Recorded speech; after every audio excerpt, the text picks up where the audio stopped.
gushimiye kuri ndahemuka mu bivuga. Nta wundi wo kwizigirwa ni wowe. Ijambo ryawe rikuri kuzimu, ryongera kubeshaho n'abapfuye. Ni wowe soko y'ubugingo. Ubwo banjirije byose kubaho, ubwo wanesheje urupfu na kuzimu, ubwo urupfu rwatsindiwe ku birenge byawe, turabizi natwe uzatuzura kandi uzadusubizamo imbaraga z'ubugingo. Ibyacu byatunaniye byatsinzwe, aho twatsikamiye uzatuzura.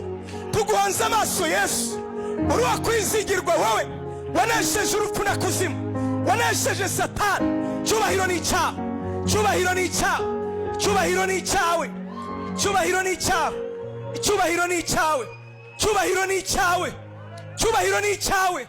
Byiringiro byacu, mbaraga zacu, gakiza kacu, mahoro yacu, wowe Mana yacu.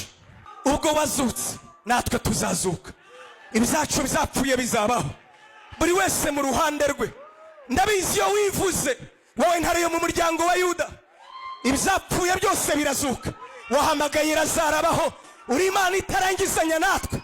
Waravuze ngo ubwo dufatanye n'abazima turacyafite impamvu y'ibyiringiro. Niyo twaba twaratsinzwe, gutsindishirizwa ni ukwawe. Ni wowe Mana y'agakiza kacu. Tuguhanze amaso, turagutumbiriye, tuguhanze amaso. Uri imbaraga, uri agakiza, uri amahoro, uri imbabazi, uri ubuntu, uri neza, uri ubutsinzi. Haleluya! Ukwiriye icyubahiro Yesu.